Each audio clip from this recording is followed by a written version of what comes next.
Have I played the what? The Stanley Parable? No.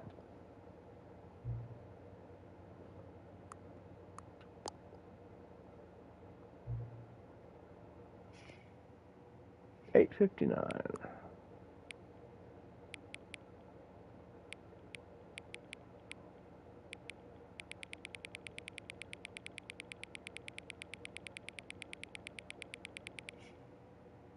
Oh, 9 o'clock. It's gonna be 9:15 by the time I get the time changed.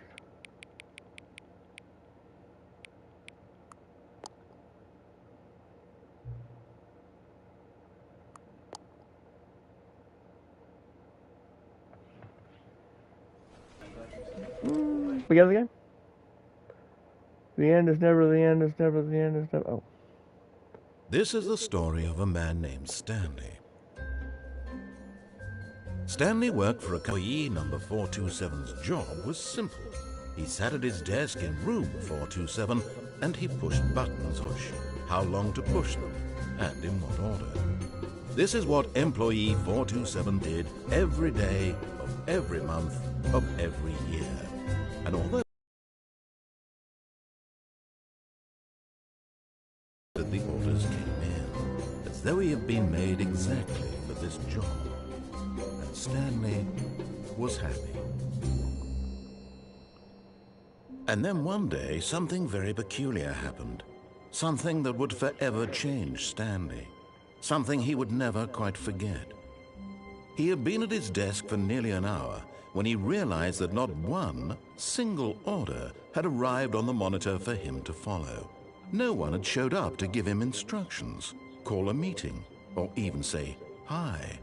Never in all his years at the company had this happened, this complete isolation. Something was very clearly wrong. Shocked, frozen solid, Stanley found himself unable to move for the longest time. But as he came to his wits and regained his senses, he got up from his desk and stepped out of his office.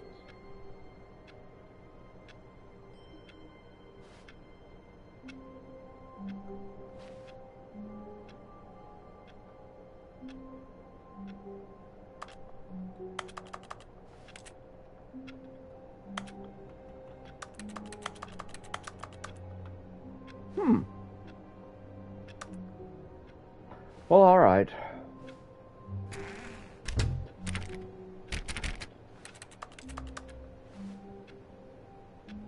Ah, I don't have a reflection. Oh, it's a window. Oh, God. All of his co-workers were gone. What could it mean? Stanley decided to go to the meeting room. Perhaps he had simply missed a memo. No matter how hard Stanley looked, he couldn't find a trace of his co-workers. This thing got a jump button. Oh, what's this? Oh.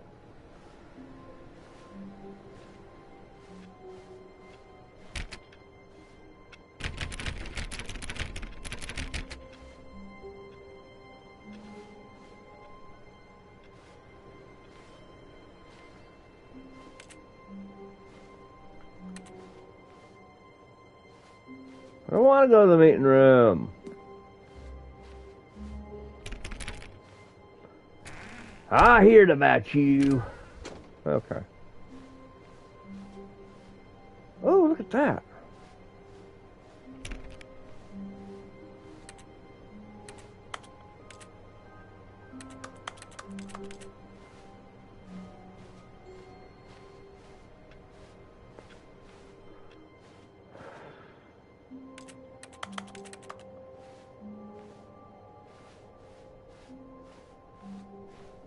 When Stanley came to a set of 2 open doors, he entered the door on his left. This was not the correct way to the meeting room, and Stanley knew it perfectly well. Perhaps he wanted to stop by the employee lounge first, just to admire it. Ah, yes, truly a room worth admiring. It had really been worth the detour after all, just to spend a few moments here in this immaculate, beautifully constructed room. Stanley simply stood here, drinking it all in. But eager to get back to business, Stanley took the first open door on his left. Stanley was so bad at following directions, it's incredible he wasn't fired years ago.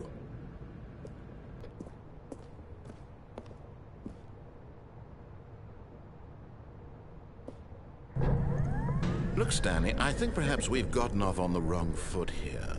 I'm not your enemy, really, I'm not. I realize that investing your trust in someone else can be difficult, but the fact is that the story is in his eagerness to prove that he is in control of the story and no one gets to tell him what to do. Stanley leapt from the platform and plunged to his death. It wouldn't let me Good job, leap. Stanley. Everyone thinks you are very powerful. It wouldn't let me leap. I thought there was a jump button in this stupid thing.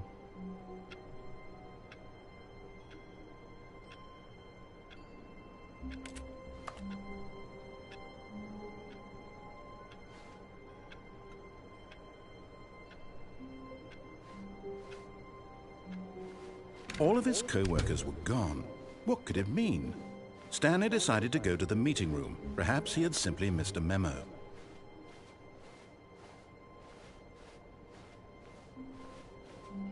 When Stanley came to a set of 2 open doors, this was not the correct way to the meeting room, and Stanley knew it perfectly well. Perhaps he wanted to stop by the employee lounge first, just to admire it.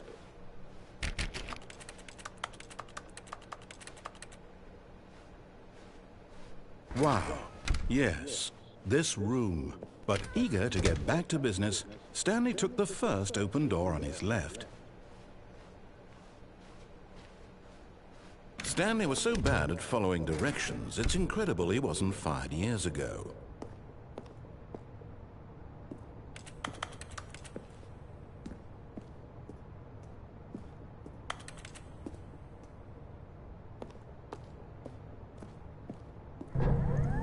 Look, Stanley, I think perhaps we've gotten off on the wrong foot here.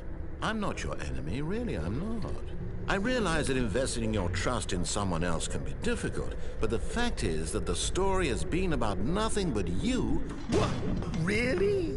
I was in the middle of something. Do you have zero consideration for others? Are you that convinced that I want something bad to happen to you? Why, I don't know how to convince you of this, but I really do want to help you, to show you something beautiful. Look, let me prove it. Let me prove that I'm on your side. Give me a chance. Now listen carefully, this is important. Stanley walked through the red door. Aha, perhaps you misunderstood. Stanley walked through the red door. I still don't think we're communicating. No, he properly. didn't. Stanley walked through the red door. Fuck you. Fuck you. No. All right, fine. Go ahead, Stanley. You want to know so badly what's out there? You want to find out what lies at the end of this road you've chosen? Well, don't let me stop you. You see? There's nothing here. I haven't even finished building this section of the map because you were never supposed to be here in the first place. Broken rooms, exposed developer textures. Is this what you had wanted? Was it worth ruining the entire story I had written out specifically for you?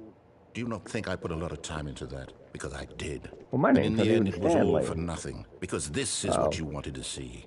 Help me here, Stanley. Help elucidate these strange and unknowable desires of yours. What would have made this game better? What did you want to see? Vehicles? Skill trees? Work with me. You've given me absolutely nothing so far. Tell you what. Let me take a stab in the dark at a new design, and you can give me some feedback.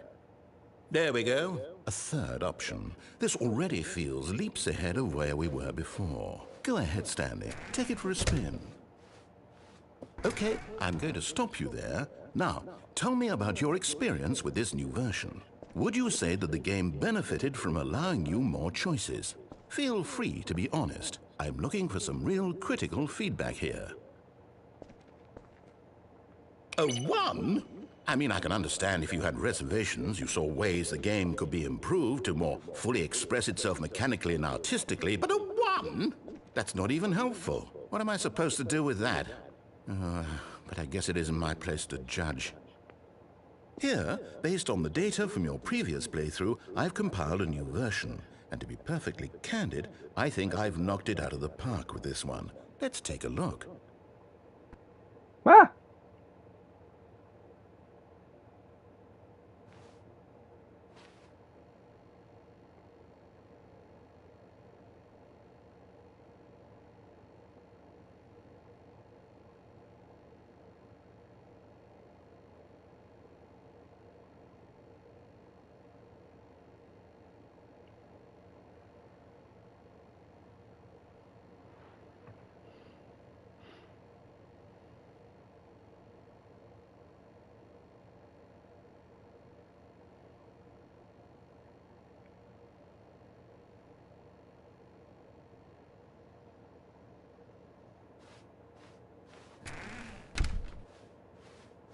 Now, would you say that competitive leaderboard helped you feel motivated to keep walking through doors? Again, honest answers, please.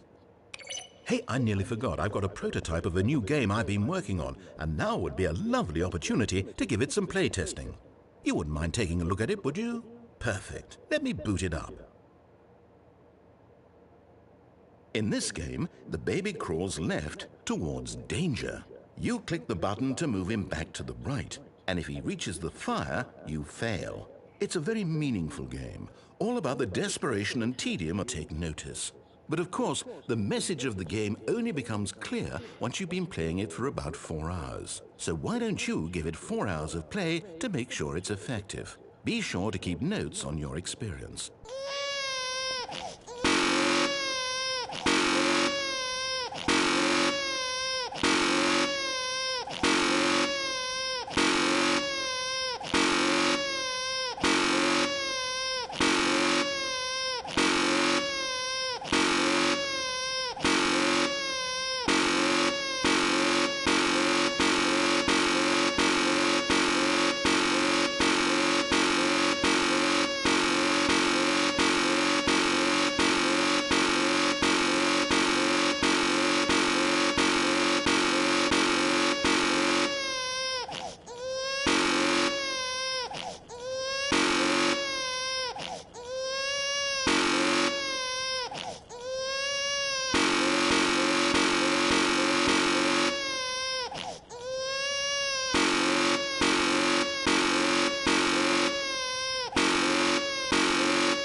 You heartless bastard. Did you do it because you hate babies or purely to spite me?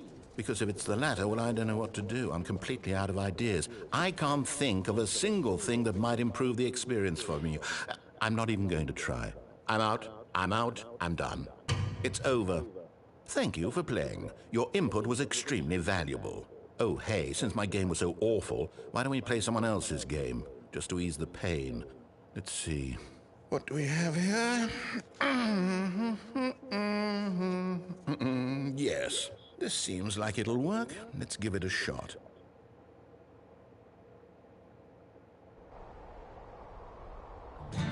Aha! Fascinating. What do you think this game is about, Stanley? What's our backstory? What is our motivation? Holy It seems shit! obvious to me that you are meant to play as a creepy man, spying on innocent civilians below you from up high in your creep tower, perhaps for some sort of twisted, erotic purpose. Yes, that must be it. What a fascinating venture into the experience of total mental depravity. So far, I love everything about this game, Stanley, and it seems there's even more. Come, let's venture outward and see what else is out there. It's Firewatch. I played Firewatch years ago.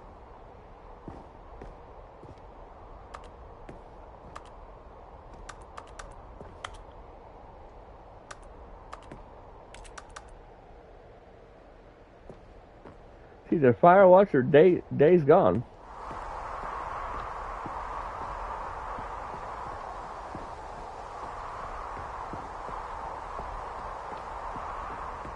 Oh no. No, it can't be.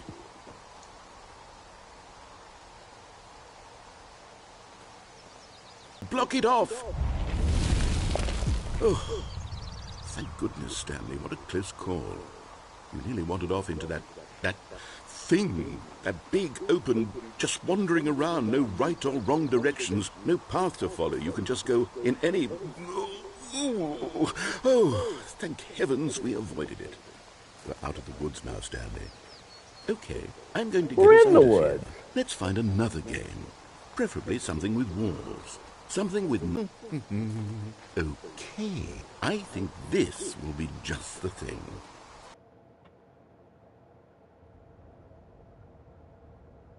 Wonderful. See, this is exactly what I had in mind. Just a nice big box for you to run around Rocket in. League! There isn't any possibility that you could get lost here. Now this is game design. Stanley, if you manage to get lost in this game, I will be phenomenally impressed. Holy Okay, so what shit, I'm in Rocket exactly do League. we do here? Let's see. There are lots of cars here in the back, but obviously there's no racetrack.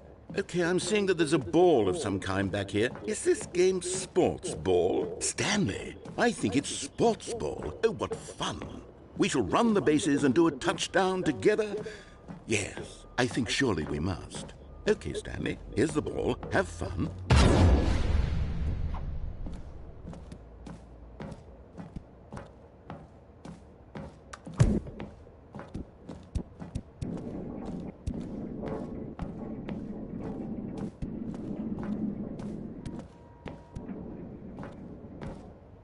Are you doing it? Are you winning? Is this fun? Is it better than my miserable little story that I worked so hard on? Stanley, I have a thought. And I realize I'm not a sportsologist, but if one ball generates a certain amount of raw adrenal pleasure, then surely multiple balls makes for an even...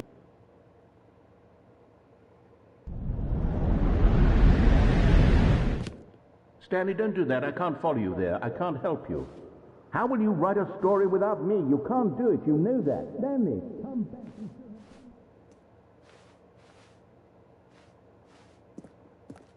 Oh shit!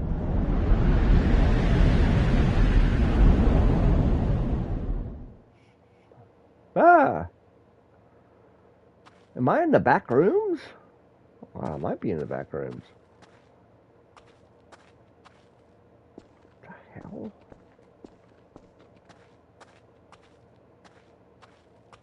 This Outlast? Ooh. Spooky, spooky, whatever it is.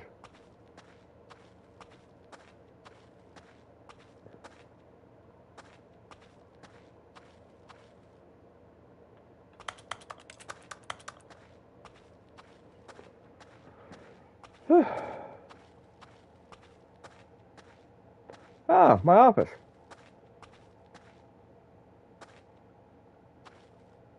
It's a bit different.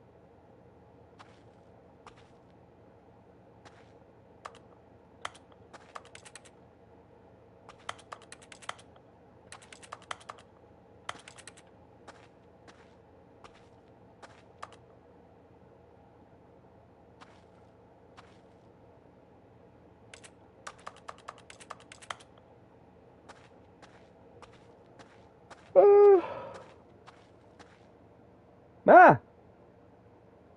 I wonder what he found. If what he wanted was to be the leading man in his own story, well, perhaps he's gotten it. Down in wherever he is right now. I wonder if he's happy with his choice, and if he's learned the heavy cost that comes with it. He'll understand soon what I was trying to tell him. He needs me. Someone who will wrap everything up at the end, to make sense out of the chaos and the fear and the confusion. That's who I am. That is what I mean to this world. Oh, yes. Yes, I'll be back. There's no other way. Once this ends, after it all comes to a close, then I'll be back. The end will be here soon. Very soon. I can wait.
But Stanley simply couldn't handle the pressure.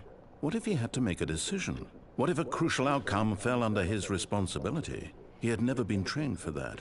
No. This couldn't go any way except badly. The thing to do now, Stanley thought to himself, is to wait. Nothing will hurt me. Nothing will break me. In here I can be happy forever. I will be happy. Stanley waited. Hours passed, then days. Had years gone by? He no longer had the ability to tell. But the one thing he knew for sure, beyond any doubt, was that if he waited long enough, the answers would come. Eventually, someday, they would arrive. Soon, very soon now, this will end. He will be spoken to. He will be told what to do. Now it's just a little bit closer. Now it's even closer. Here it comes.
But Stanley simply couldn't handle the pressure. What if he had to make a decision? What if a crucial outcome fell under his responsibility? He had never been trained for that. No. This couldn't go anywhere except badly. The thing to do now, Stanley thought to himself, is to wait. Nothing will hurt me. Nothing will break me. In here I can be happy forever. I will be happy. Stanley waited. Hours passed, then days. Had years gone by? He no longer had the ability to tell.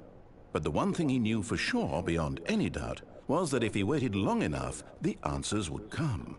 Eventually, someday, they would arrive. Soon, very soon now, this will end. He will be spoken to. He will be told what to do. Now it's just a little bit closer. Now it's even closer. Here it comes.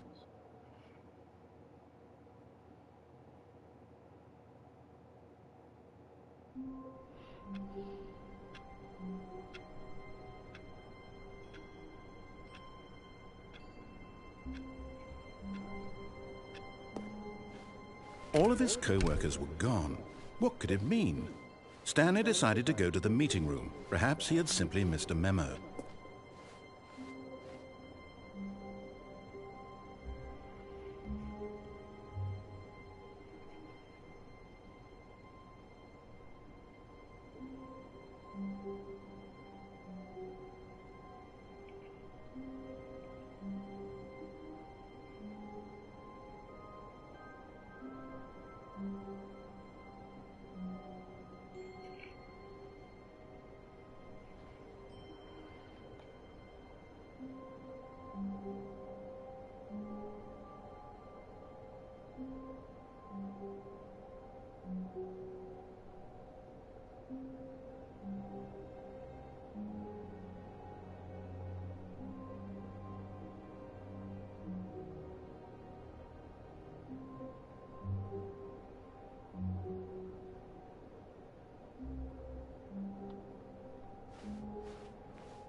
When Stanley came to a set of 2 open doors, he entered the door on his left.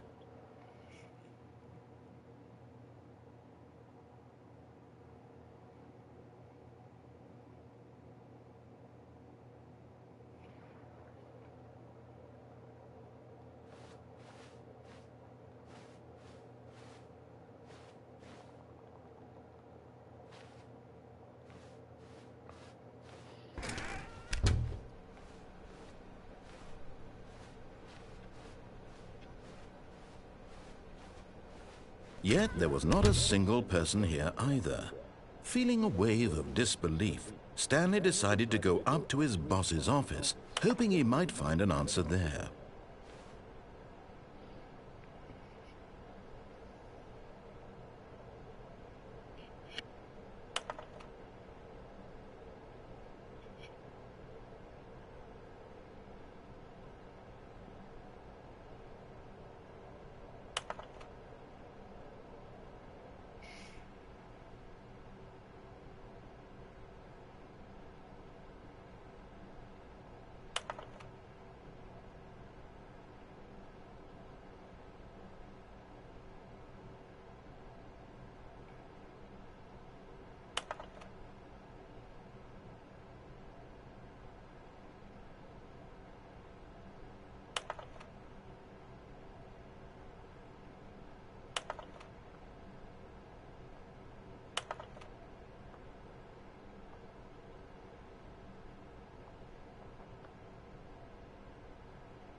Stanley stepped into the broom closet, but there was nothing here, so he turned around and got back on track.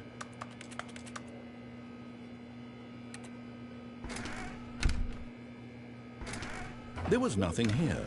No choice to make, no path to follow, just an empty broom closet. No reason to still be here.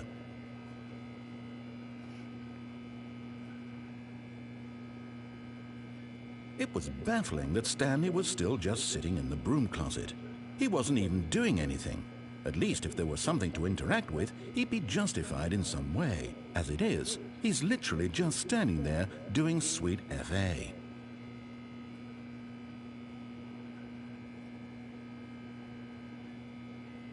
Are you really still in the broom closet?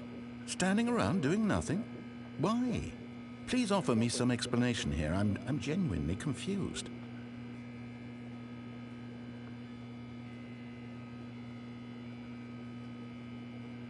You do realize there's no choice or anything in here, right?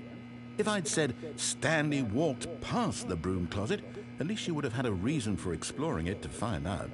But it didn't even occur to me because literally this closet is of absolutely no significance to the story whatsoever.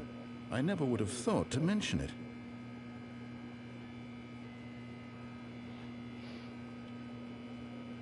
Maybe to you this is somehow its own branching path. Maybe when you go talk about this with your friends you'll say, "Oh, did you get the broom closet ending? The broom closet ending was my favorite." I hope your friends find this concerning.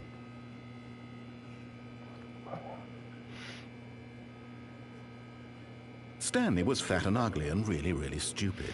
He probably only got the job because of a family connection. That's how stupid he is. That or with drug money. Also, Stanley is addicted to drugs and hookers.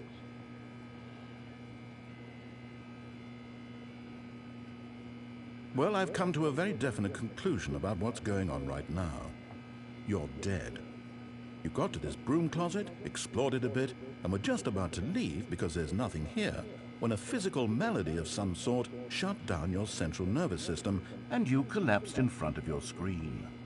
Well, in a situation like this, the responsible thing is to alert someone nearby so as to ensure that your body is taken care of before it begins to decompose. Hello? Anyone who happens to be nearby? The person at this computer is dead. They have fallen prey to any number of your countless human physiological vulnerabilities. It's indicative of the long-term sustainability of your species. Please remove their corpse from the area and instruct another human to take their place, making sure they understand basic first-person video game mechanics and filling them in on the history of narrative tropes in video gaming, so that the irony and insightful commentary of this game is not lost on them. All right, when you've done that, just step out into the hallway.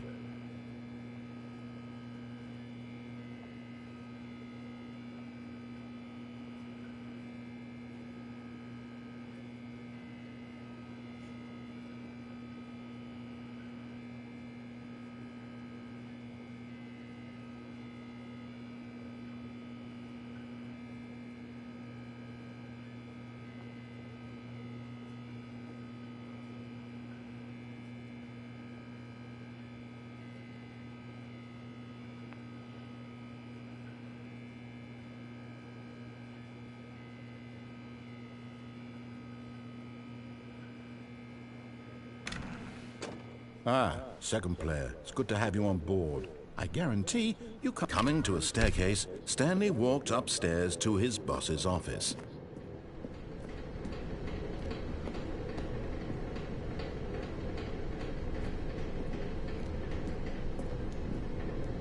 But Stanley just couldn't do it. He considered the possibility of facing his boss, admitting he had left his post during work hours. He might be fired for that. And in such a competitive economy, why had he taken that risk? All because he believed everyone had vanished? His boss would think he was crazy. And then something occurred to Stanley. Maybe, he thought to himself, maybe I am crazy. All of my co-workers blinking mysteriously out of existence in a single moment for no reason at all? None of it made any logical sense. And as Stanley pondered this, he began to make other strange observations. For example, why couldn't he see his feet when he looked down? Why did doors close automatically behind him wherever he went? And for that matter, these rooms were starting to look pretty familiar. Were they simply repeating? No, Stanley said to himself, this is all too strange. This can't be real.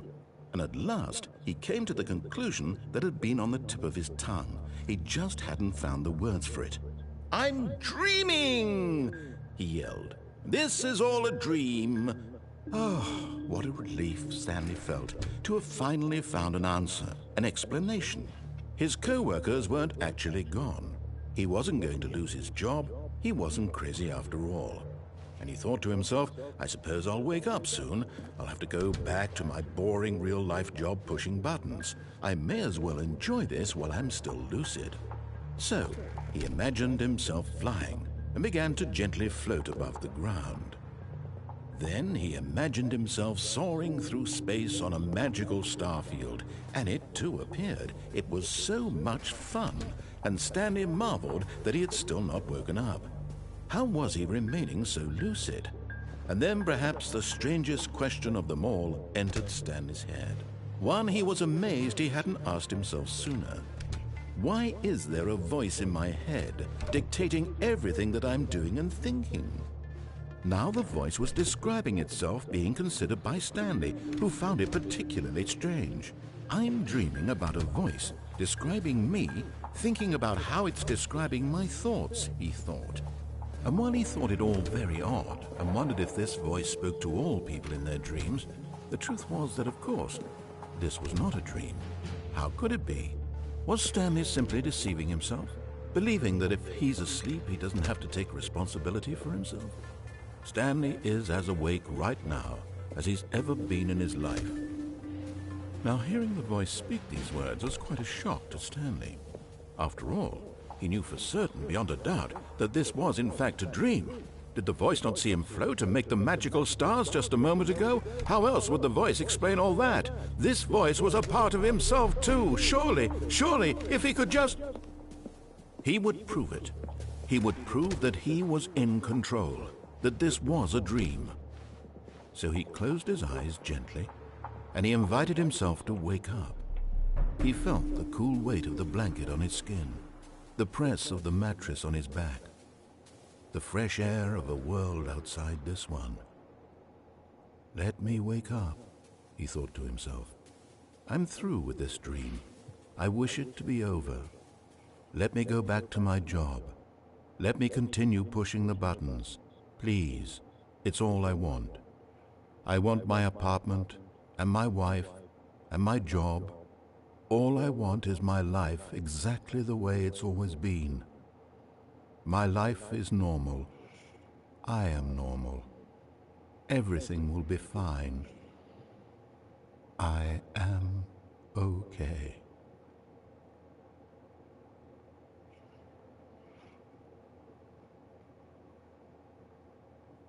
Stanley began screaming. Please, someone, wake me up. My name is Stanley. I have a boss. I have an office. I am real. Please, just someone tell me I am real. I must be real. I must be. Can anyone hear my voice? Who am I? Who am I? And everything went black.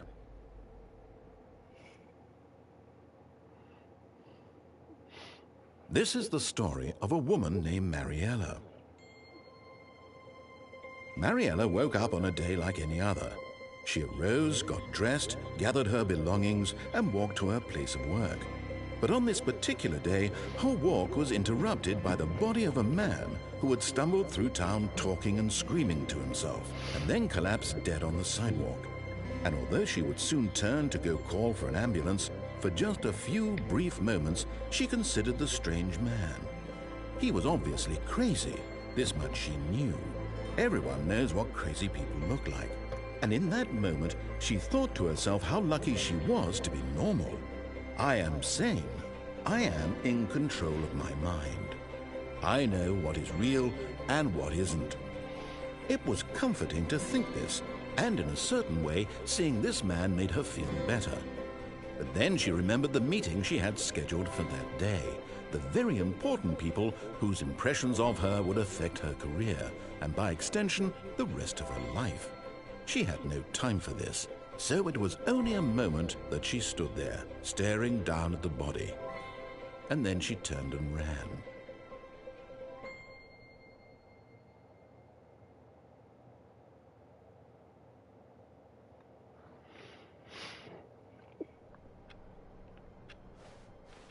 Stanley decided to go to the meeting room to check on his co-workers. He never functioned well by himself and constantly needed support and guidance from others, so the thought of total solitude was terrifying to him.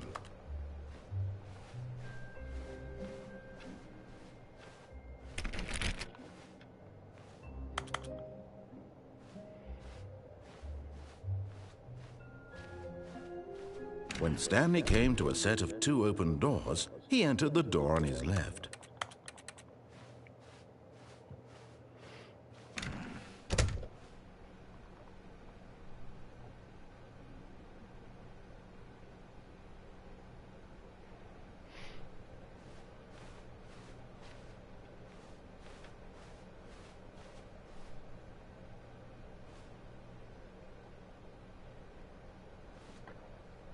Yet there was not a single person here either. Feeling a wave of disbelief, Stanley decided to go up to his boss's office, hoping he might find an answer there. Coming to a staircase, Stanley walked upstairs to his boss's office.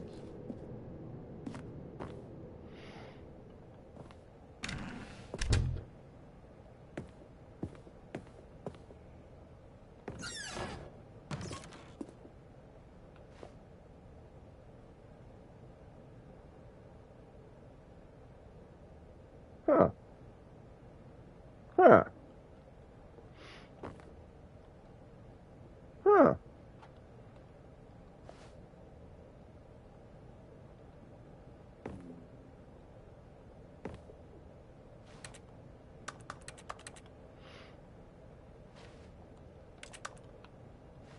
I don't have a reflection.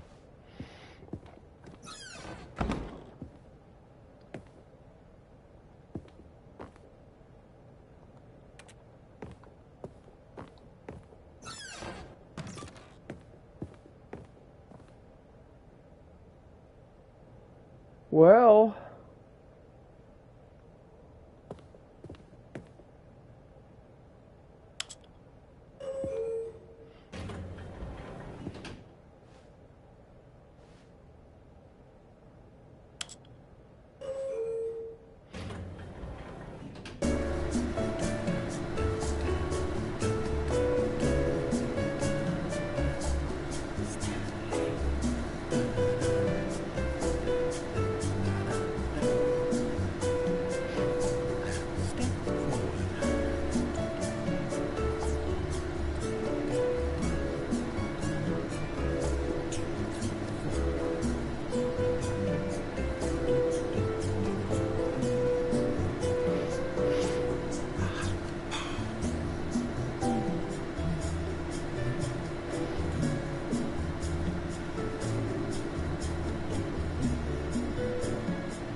well, anyway.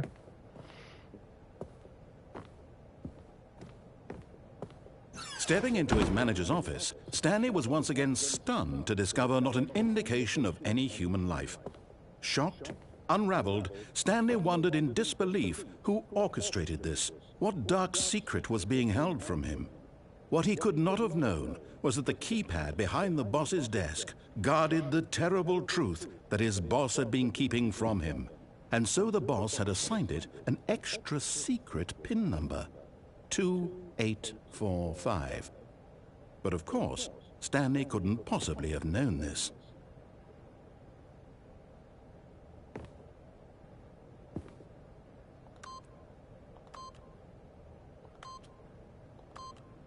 Yet incredibly, by simply pushing random buttons on the keypad, Stanley happened to input the correct code by sheer luck.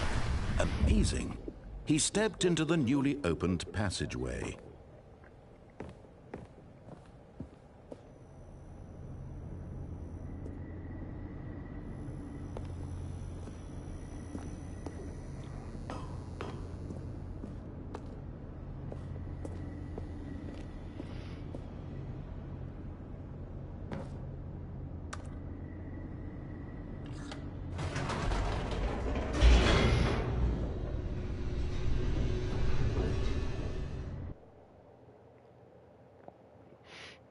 Descending deeper into the building, Stanley realized he felt a bit peculiar.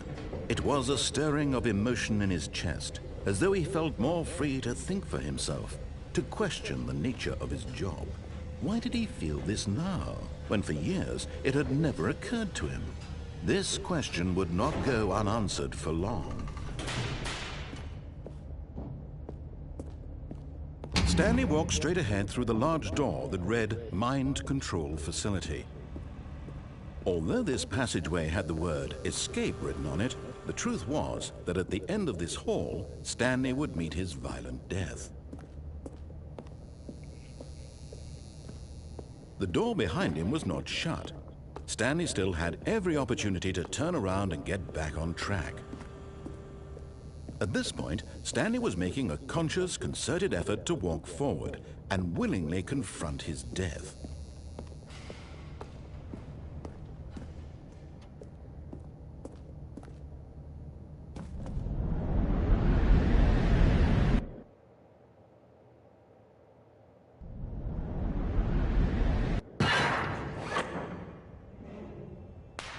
Ah!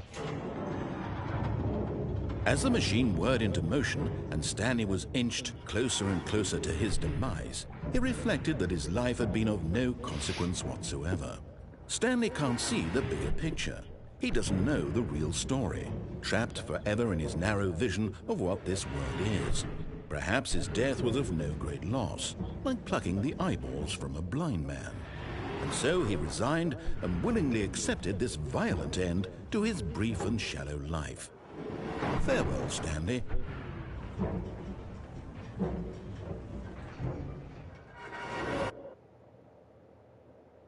"Farewell, Stanley," cried the narrator, as Stanley was led helplessly into the enormous metal jaws. In a single visceral instant, Stanley was obliterated as the machine crushed every bone in his body, killing him instantly.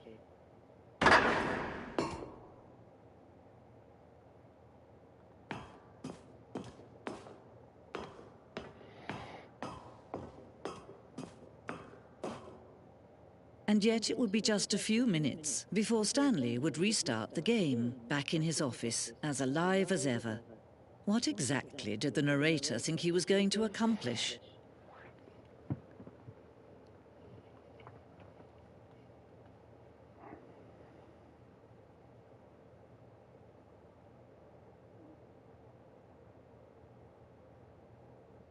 When every path you can walk has been created for you long in advance, death becomes meaningless, making life the same.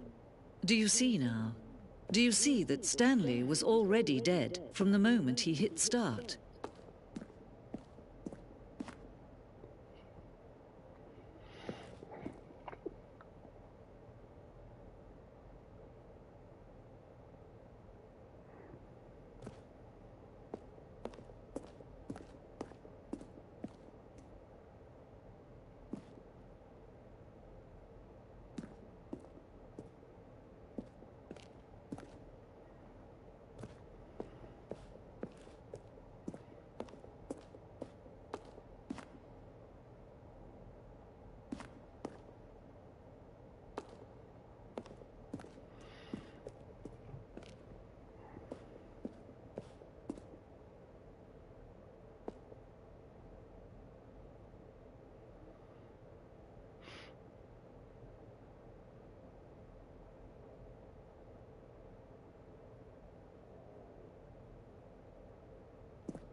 See how it's impossible for the player to do anything in this room? Perfect example of poor level design. Textbook mistake. It's the kind of thing you'd pick up on intuitively if you had even the most fundamental understanding of good and bad game design. But of course, you being you, you'll probably spend the next hour trying to solve it. Here, I'm just going to make this easy on you. Stanley stood on the snow. And finally, he pushed the number 9.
Well, I don't know what to do now. Suppose I could just start the bitch over. I'm playing about an hour. Feels like the back rooms.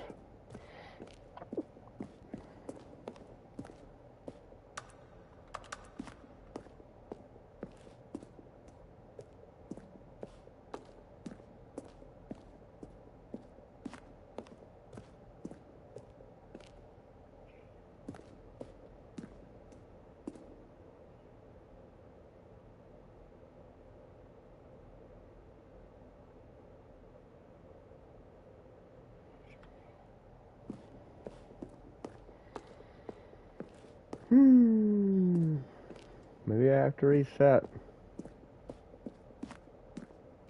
Stanley pushed the big red button. There ain't one.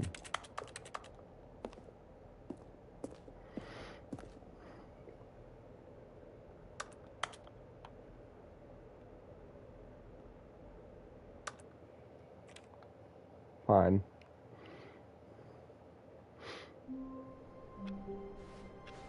How long was I sitting there? Stanley wondered to himself. Minutes? Days? Centuries? Did something crucial happen while my senses were turned?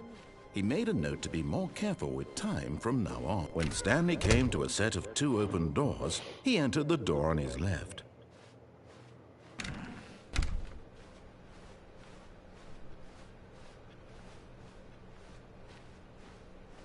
Yet there was not a single person here either. Feeling a wave of disbelief, Stanley decided to go up to his boss's office, hoping he might find an answer there. Coming to a staircase, Stanley walked upstairs to his boss's office.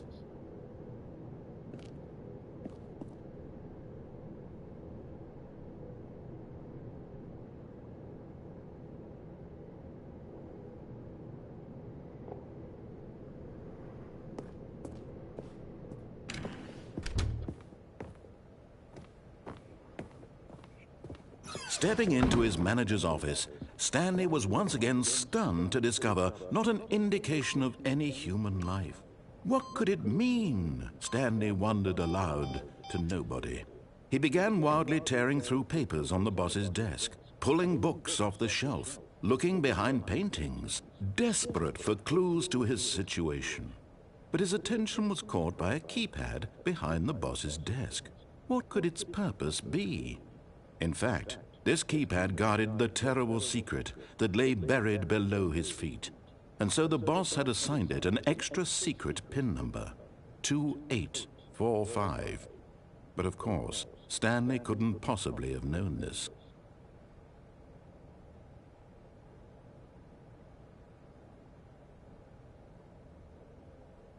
Stanley just sat around twiddling his thumbs. Trying to input anything on the device was useless, since he could never possibly know that the combination was 2845. Oh. Yet incredibly, by simply pushing random buttons on the keypad, Stanley happened to input the correct code by sheer luck. Amazing. He stepped into the newly opened passageway.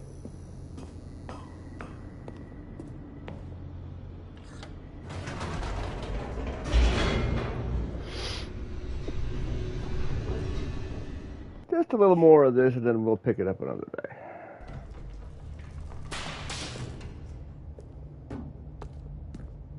Stanley walked straight ahead through the large door that read Mind Control Facility.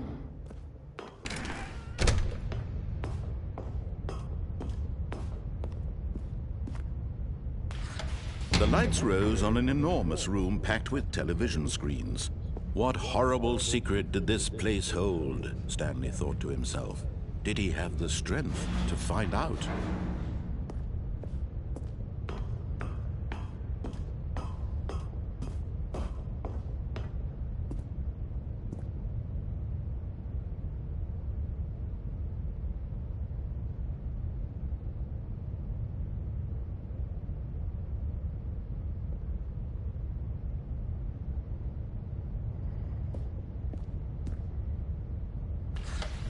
Now the monitors jumped to life, their true nature revealed. Each bore the number of an employee in the building, Stanley's co-workers. The lives of so many individuals reduced to images on a screen, and Stanley, one of them, eternally monitored in this place where freedom meant nothing.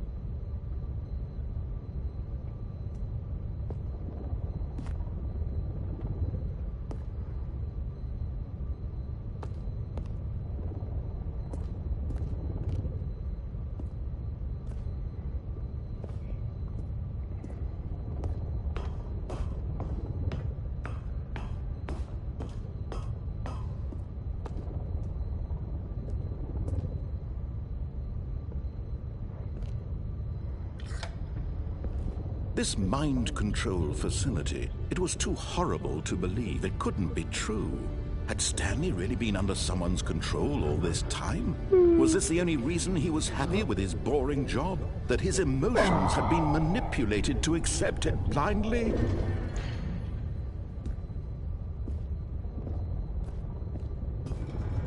No. He refused to believe it. He couldn't accept it. His own life in someone else's control? Never! It was unthinkable, wasn't it? Was it even possible? Had he truly spent his entire life utterly blind to the world? But here was the proof. The heart of the operation. Controls labeled with emotions. Happy, or sad, or content. Walking, eating, working. All of it monitored and commanded from this very place. And as the cold reality of his past began to sink in, Stanley decided that this machinery would never again exert its terrible power over another human life.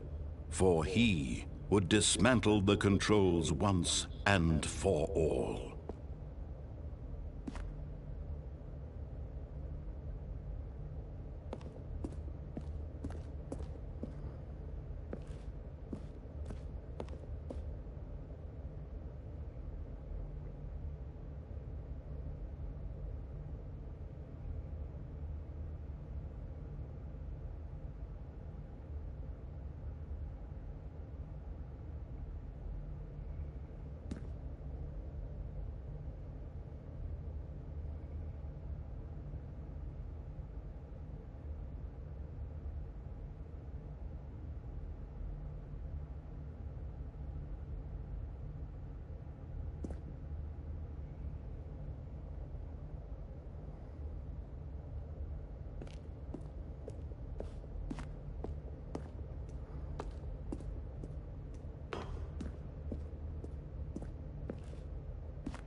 And when at last he found the source of the room's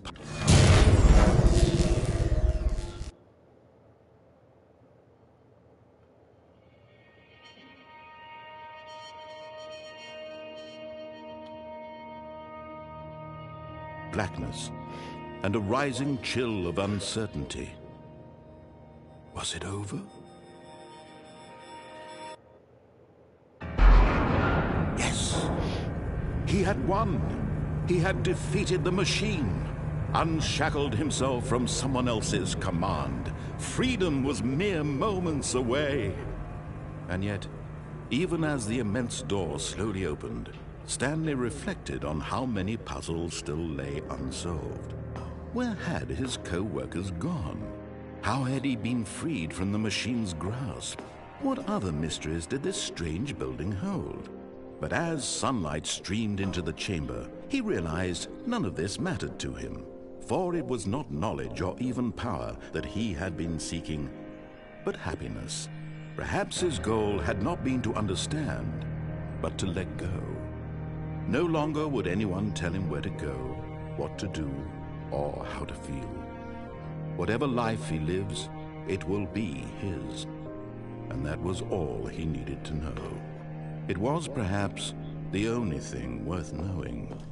Stanley stepped through the open door. Stanley felt the cool breeze upon his skin, the feeling of liberation, the immense possibility of the new path before him. This was exactly the way, right now, that things were meant to happen. And Stanley was happy.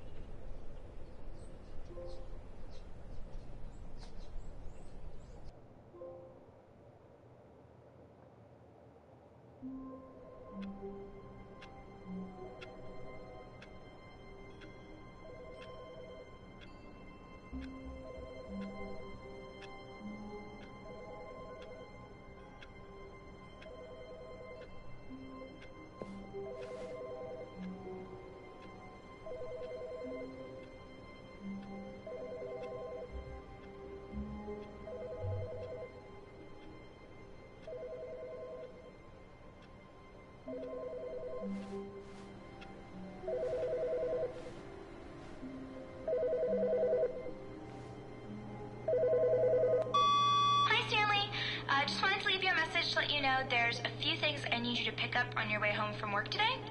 We need milk, cereal, dish soap, spaghetti, get a thing of sugar, some bread, and coffee beans, whichever ones you like. I'll give you a call if there's anything I forgot. Thanks, sweetie. See you tonight.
Stanley stood for a long time in one spot.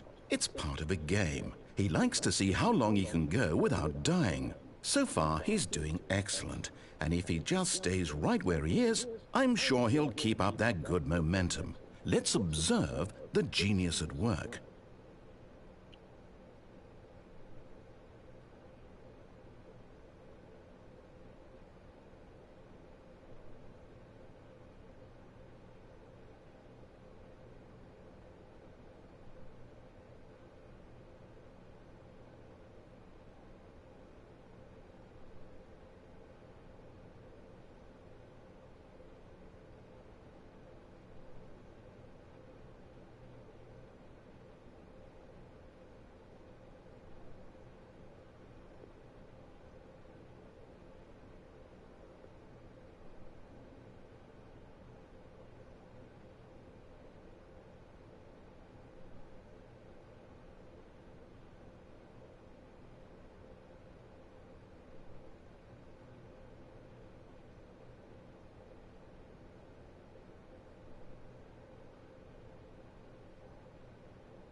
When Stanley came to a set of 2 open doors, this was not the correct way to the meeting room, and Stanley knew it perfectly well. Perhaps he wanted to stop by the employee lounge first, just to admire it. The lounge was sublime, a work of art. What was it about this room that called so deeply and so personally to Stanley? Its grace? Its subtle charm? No. Stanley knew it was something deeper, something darker.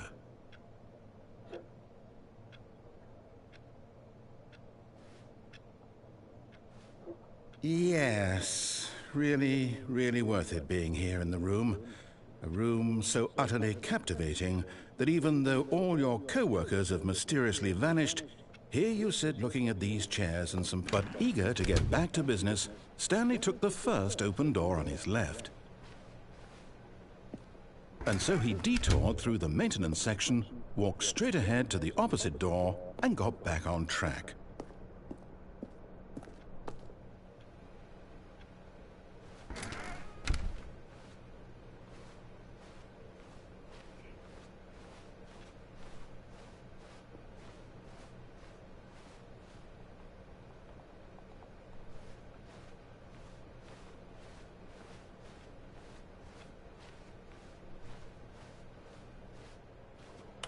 Yet there was not a single person here either. Feeling a wave of disbelief, Stanley decided to go up to his boss's office.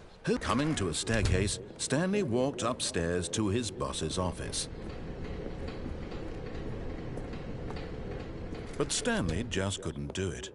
He considered the possibility of facing his boss. Admitting he had left his post during work hours, he might be fired for that.